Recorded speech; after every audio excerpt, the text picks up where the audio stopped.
Alright folks, we are back with part 3 of my Armageddon Space Marine series, where I paint up the entire contents of the Space Marine half of the Armageddon box set, alongside Flashing Badger Mike, who will be doing all of the orcs. In this third episode, we'll be painting up the squad of Vanguard veterans in the scheme of the Rampagers chapter, a White Scars successor.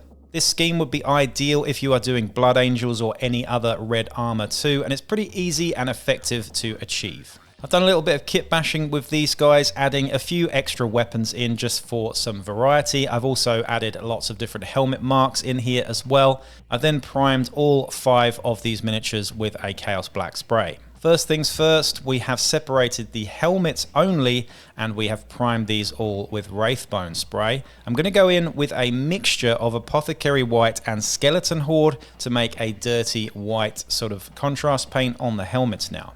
I used about 1 part Skeleton Horde to about 5 parts Apothecary White and watered it down a little bit with some contrast medium.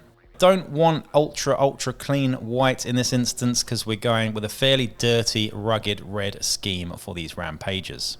While the helmets are drying, I'm going to go in with some Blanched Berry. This is a Army Painter John Blanche paint, and it's a beautiful sort of burgundy, sort of cherry colour here that we're going to go sponging from the top in a sort of zenithal motion using a makeup sponge on top of the Chaos Black primer. You can buy these makeup sponges in bulk. You just need to dampen them down slightly first before you dip it in the paint, because we don't want things to be too dry. It will create too much texture in that instance. However, this is going to be a very rough bash all over the miniature with this Blanched Berry. We don't need to be too neat and tidy here. Take your time and work your way around the miniature, hitting everything from above so that we get a nice bold bit of contrast between the Blanched Berry and the black in the shadows. Once the Blanched Berry is nearly dry, we're going to do our black details now. This is for any of the sort of elbow and knee joints, as well as things like the handle on guns and the sword there as well. The chest eagles on Rampagers are also black. I also took the opportunity to do the loincloths in black as well, as we already have red all over the armor. I don't want to go overboard with too much color. With those 2 things done, we're then going to glue the heads in. I'm just using a little bit of poly cement here, and I am twisting the heads around until they get into the right position to make dynamic looking poses. Now, I'm not sure the lore about Rampagers or other White Scars successor veteran helmet colors, but I decided that white on red was just a really nice strong contrast.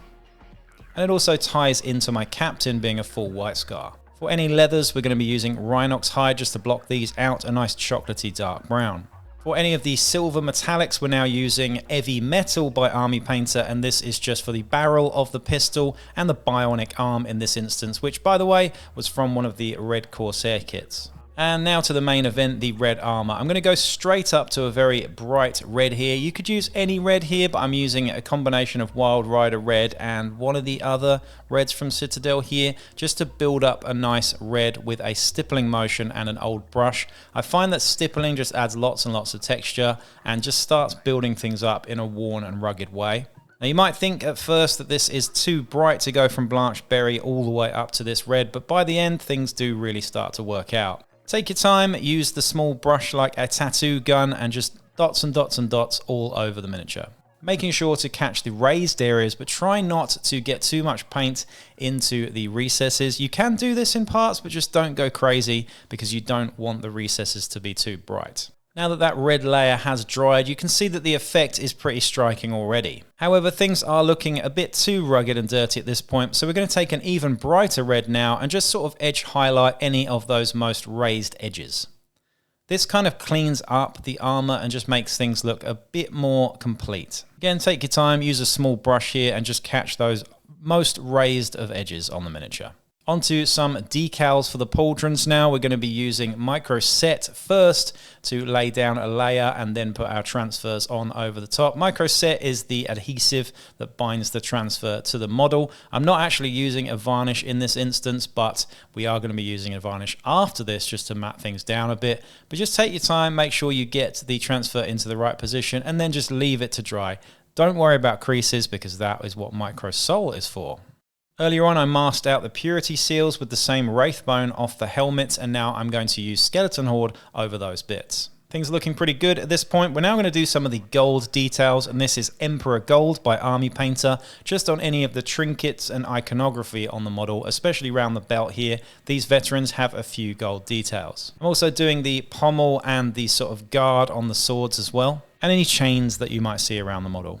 Now for all of the metals, we're going to coat them in rattling grime straight out of the pot. I want my metals to be really dark and dirty in this instance. I know a lot of people like to have bright, vivid power swords, but I'm not that kind of person. I like my swords to not be a focal point. I want them to look just like metal. So we're just going to leave them. We're not going to go too much with the swords, that's for sure. I want the main focal point to be the helmets and of course the armor in this instance. Gawthor brown used in a stippling motion on the edges of all of the leather now. Just take your time and work your way around, adding lots of little scratches and lines and dinks and divots into that leather to make it look real and worn.